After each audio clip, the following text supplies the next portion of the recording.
2021년 12월 2일 목요일 저녁 기도 나눔입니다. 그러나 하나님의 영이 여러분 안에 살아 계시면 여러분은 육신 안에 있지 않고 성령 안에 있습니다. 누구든지 그리스도의 영이 없으면 그리스도의 사람이 아닙니다. 또한 그리스도께서 여러분 안에 살아 계시면 여러분의 몸은 죄 때문에 죽은 것이지만 영은 의 때문에 생명을 얻습니다.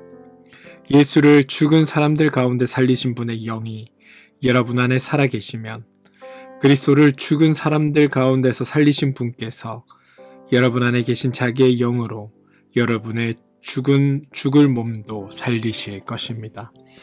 로마서 8장 9절에서 11절 말씀. 하나님의 영에 사로잡힌 이들은 신명난 삶을 산다. 성령은 신바람이기 때문이다. 바람을 향하여 돛을 펼침으로 배가 앞으로 나가는 것처럼 성령을 향해 마음을 열 때 우리는 비로소 삶의 무력감에서 벗어나 활기찬 삶을 살게 된다. 성령의 능력을 경험하지 못한 이들의 삶을 어느 신학자는 바람 빠진 타이어에 빗대 설명했다. 바람 빠진 타이어로는 먼 길을 갈 수 없는 것처럼 우리의 지식과 의지와 감정만으로는 검질기게 선을 추구하기 어렵다. 누구든지 그리스도 영이 없으면 그리스도의 사람이 아닙니다. 단호하지만 분명한 말씀이다. 그렇다면 어떻게 해야 성령 안에서 살아갈 수 있을까? 외적인 종교 행위가 곧 성령 체험으로 연결되지는 않는다.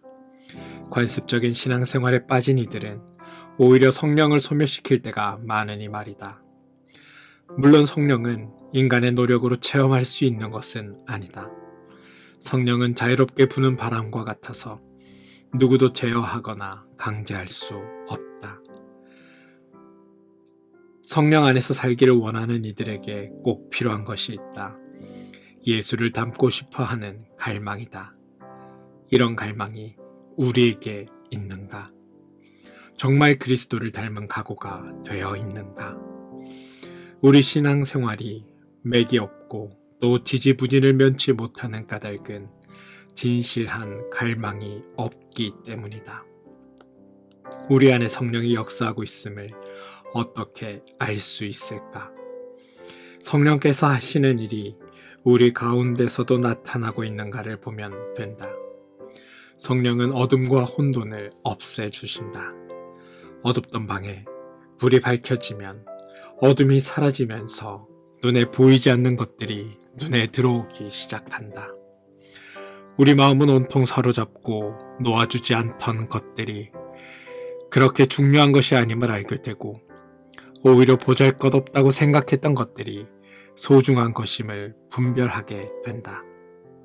옛날 성인들은 자기 교구에 있던 가장 연약하고 가난한 지체들을 교회의 보물이라고 말하기에 주저함이 없었다. 눈이 열렸기에 그런 인식이 가능해진 것이다. 성령은 눈을 뜨게 한다. 성령은 또한 우리 속에 있는 호전성과 두려움을 이웃에 대한 존중과 경외심으로 바꾸어 준다.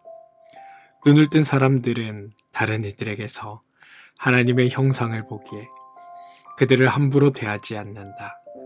조롱하고 혐오하고 짓밟는 일을 할래야 할 수 없는 것이다. 성령은 우리 속에서 분열의 씨앗을 없애주신다. 성령은 일치의 영이다. 성령 안에 머물 때 우리를 괴롭히던 허망한 열정은 잠잠해지고 다른 이들에 대한 두려움과 적대감도 쓰러진다. 그런 삶에 하늘의 평화가 스며든다.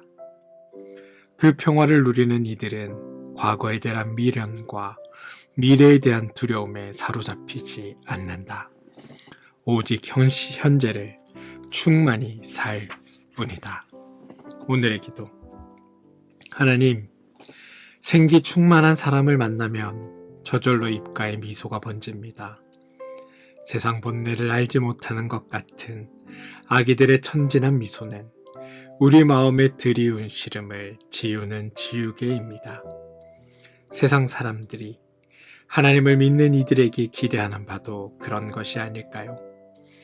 주님을 알고 또 믿는다고 하면서도 여전히 우울과 근심의 늪에 빠져 지내는 우리를 불쌍히 여겨 주십시오.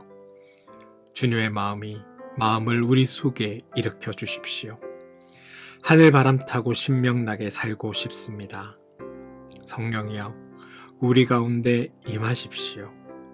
예수님의 이름으로 기도합니다. 아멘.